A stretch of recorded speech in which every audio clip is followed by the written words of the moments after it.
Hello everyone and welcome back to my channel. If you're new here, my name's Amy Glassett and I'm from obviously The Teaching Life, and I'm so glad that you guys are here today. Today we're going to do something really fun. At least I think it's really fun. We're going to talk about technology within the classroom. So there are a few different options that you can do with technology in the classroom. You can utilize a smart board, and you can even have it be interactive and stuff like that, where students can come up to the board and drag and drop different things. I've seen a lot of activities like that, especially within like a special ed setting and things. But the one thing that I really kind of want to zoom in on today and really discuss is the use of the Google surveys as an escape room within the classroom. Just a few weeks ago, my class joined up with another class, my classroom neighbor, and we brought our classes together and we did a math escape room. We took the different skills that her class was learning and my class was learning, so that they had the opportunity to work together and to teach each other and review things together and work together as a group. We used the escape room through the computer, through a Google survey, and they were able to type in their answers and get new clues on where to find the next math problem for them to solve and enter in that solution. So if you're interested at all in learning on how to do that, stick around. We're about to go through that, and I will see you guys in a bit.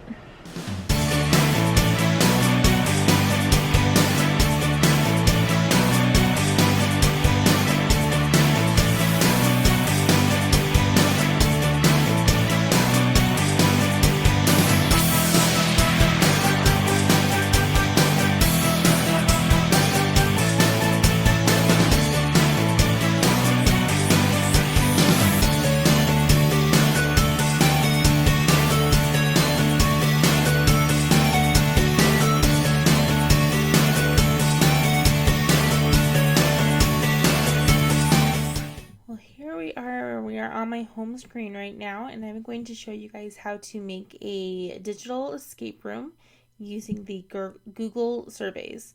So I use Safari since I have a MacBook, but you can use Google Chrome, Firefox, whatever you are comfortable with. As I'm uploading a video here.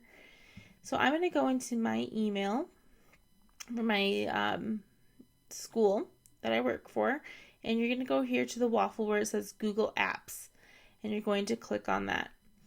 Once you go in there, you're going to go down to where it says surveys. So you might have to click the more button. So you're going to go ahead and click more, and it's actually not surveys, it's called forms. So you're going to go ahead and click on forms, and that's what you're going to use to create a new survey or form for your exit ticket. I have created this one here, which is a Harry Potter escape room, and that's kind of where we're going with this. So what I recommend doing is, you can tell there are definitely different options. You can do a blank quiz, you can do an exit ticket, an assessment, worksheet, or a course evaluation. There's lots of templates that you can use, but we're going to go ahead and just click on the blank one. So we're going to go ahead and just click on that, wait for it to load.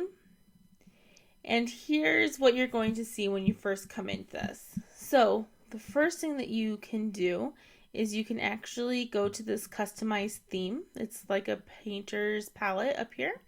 Go ahead and click on that, and then you can choose an image.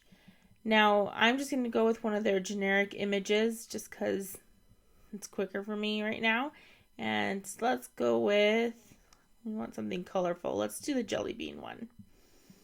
So I'm going to select that jelly bean one, or not jelly, it's like more like Mike and Ike's, it's candies. And I'm going to select that. And so there we go, we have a header. Once you get that header, you're going to see that you get a theme color. So then there's different colors within the theme. So you can choose any of these theme colors to kind of go along with your header. So I'm going to actually go with this. We'll go with this one right here. So there we have that. You can then go ahead and go up to the top left-hand corner, and we can name this. And maybe we'll name it Help Tom Escape. So type that in since it's Thanksgiving time.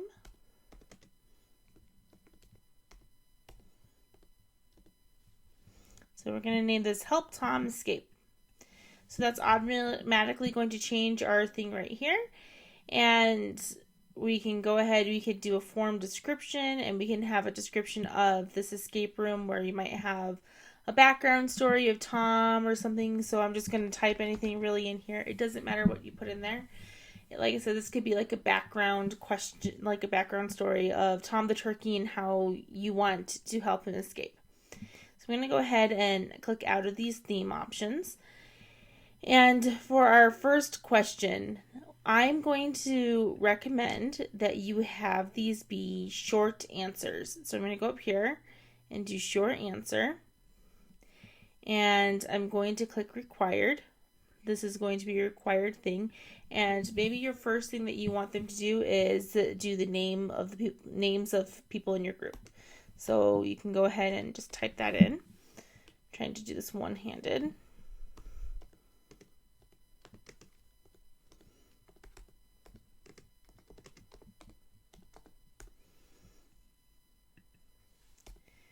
So just name of people in your group. And so then that short answer will be required there. But they'll type in the name of the people in your groups. Now this is where things get kind of tricky. You can then, what I did, when I did this, let me kind of go back and I can show you an example. Oh, wrong email. So I'm going to go to my Google Drive. I'm going to show you that Harry Potter escape room to show you kind of what I did. So here's the Harry Potter escape room. So what I did is I created my header, which was the Great Hall at Hogwarts. And then I did do Harry Potter escape room. And then I did have that backstory. So congratulations, you have been accepted into Hogwarts School of Witchcraft and Wizardry. You will need to solve some math problems in order to collect your supplies and make it through your first year at Hogwarts. Good luck on your new adventure. And then I put name of team members. There's that star saying that that is required. And then their quest number 1. So we'll go back to mine right here with Help Tom Escape. And I'm going to just underneath this question, we're going to add another question here. And it could be, you could say quest number 1, activity number 1. You could really do whatever you would like on this. So I'm going to put activity 1.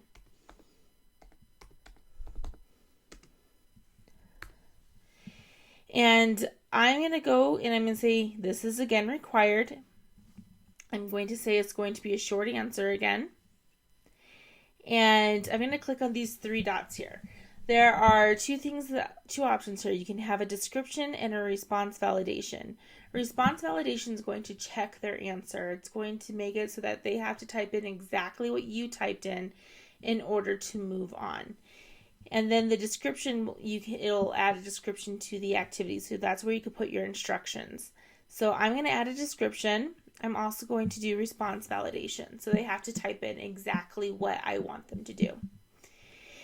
In the description, what I did in my Harry Potter escape room, when we go back to this one here, I went and I put a clue of where they were going to find the math problem within my classroom.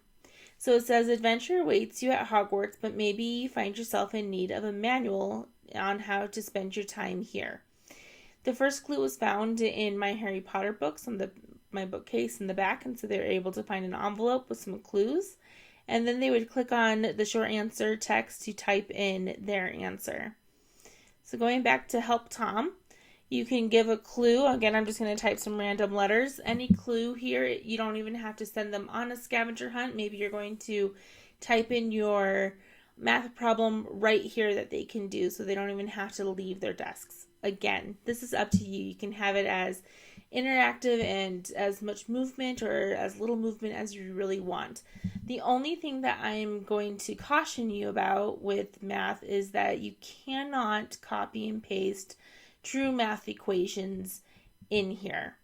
So what I ended up doing is I did end up creating a PowerPoint presentation that I printed off and cut into strips, and those were the clues. And because in PowerPoint you can insert equations, then we were able to correctly insert the equations that we needed to for the students to solve.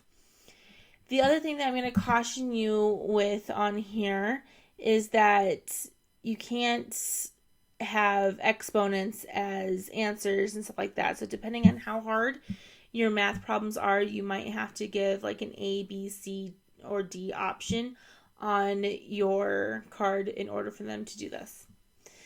So once they get the math problem or whatever problem you're wanting to, you have an option. This is with the validation. You're going to click on either a number, text, length, or regular expression. So I was doing the text, and then for contains, it has to contain or does not contain an email address or URL. So I was doing contain. Let's say I'm going to do an A, B, C, or D option. So I'm going to put an A because the answer is going to be A. And if they get it wrong, the custom error text could be try again.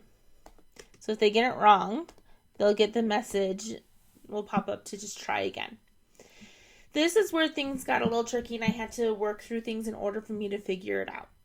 You'll have to, in order for them not to see the next clue first, so that you want them to do everything in order, like I wanted them to do. After you do this, you're not going to click this nice little plus sign, the add question. You're actually going to add a completely different section. So once you click on add section, it's going to say section 2 out of 2. Here you can put in another description of where they're going to do an activity, or maybe it's just some fun phrase that you're going to do. But this is a completely different section. So your first section is just help Tom escape with the backstory, the name of the people in the group, and then your first activity. Your second section, like I said, you can have it just say something fun and creative. But this is not where your question is. This is just a section kind of a thing. This is the heading of your section. So to get another question, another activity going, you're going to have to click that plus button for add a question again. And you're going to do the same thing. You're going to do, you can do a multiple choice. You could do, like I did, the short answer where you type in, activity 2. Description, so that's where I would type in where they would find the clue. And then I would also do response validation, which was text, contains, and then I would say what it needs to contain, and then I would put in an error message. And you'll keep doing this until you have the correct number the correct number of problems that you would like in your escape room. The last section that I recommend that you have would be like a congratulations you've escaped, or just some kind of congratulatory thing. So I'm just plugging in my, sorry about that. I plugged in my external and it stopped the recording. Okay, so I just wanted to show you guys something. Like I said, you're not going to be able to actually input equations or anything like that on here. So I do have, if I can find it, the Hogwarts, unless I deleted it. I hope I didn't delete it. I might have. Oh no. I guess I deleted it. Okay, so you would just go to your PowerPoint, and I can show you quickly how to do that. So you would just go to PowerPoint. So I'm going to go to my Launchpad here in PowerPoint. And depending on how many groups you did, I wanted my group students to be able to go get the clue and then come back and sit at the table and discuss as a group how to solve the problem. So I might even have it on here.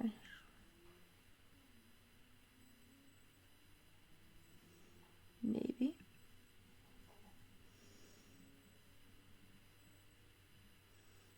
Nope. Okay. Oh, I know where I actually have it, but it's okay.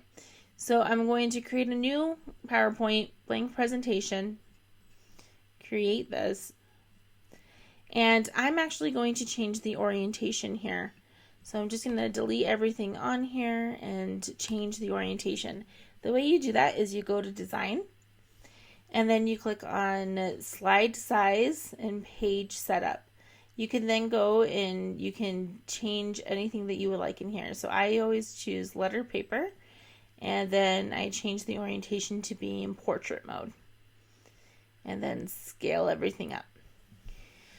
Once you do this, you can go ahead, and I like to insert lines. This is where you can kind of design what you need to do. And so I always usually do a shape, and I do a line here, and I kind of divide it into 3 nice, easy sections, kind of a thing.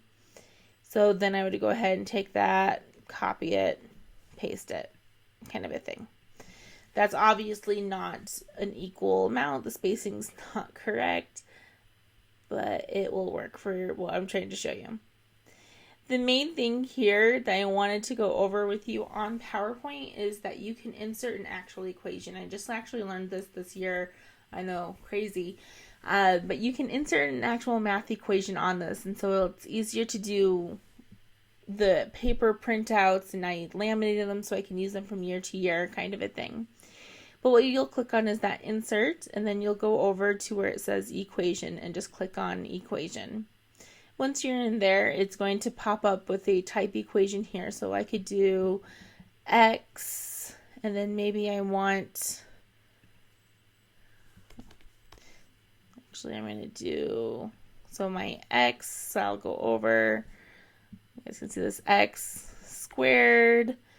Press the arrow button again. Maybe I'll do plus x plus 3 equals 10, kind of a thing. And then they'll answer some kind of question with that. So you could do the exponents here. You can do fractions. When you click on the fraction, there's different ways to show fractions. There's those greater than or less than or equal to signs right over here. So there's really everything that you need to create a mathematical equation in here. And so that's why it's kind of better if you're doing math, especially that high school math, secondary level, that you create these slips of paper that they'll just go and get and bring back to their group, because you're able to actually correctly type things out. But like I said, on your answers for your forms, they're not going to be able to put in fractions or the exponents or anything like that. So that's where you're going to kind of want to do one of those A, B, C, D choices. So that's just a tip that I have for you. So that is really how you do it. The way that we got it from the Google survey here, or the Google form, to our students, you can, if you have a Google Classroom set up, you can assign it to them through Google Classroom. We did not have Google Classroom set up at that time. We have a program called Canvas, and the other teacher and I didn't know how to use that very well either. So what we ended up doing, which was like, but we did it anyway. We got some Chromebooks and we signed into our accounts, and we told them very firmly at the beginning of class that the only site that they could be on was the site that we gave the computer to them in. That if they left that site, went to any other site, that they will be done with the activity, that they will fail the activity, and they would not get the treat at the end of the class, which was a donut. And so that kept kids on the page that they needed to be on, so that was good. But if you guys have any questions, feel free to ask.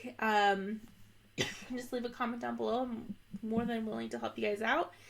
And I hope that you guys use these escape rooms within your classrooms, and let me know how they go. And I will talk to you guys later. Bye.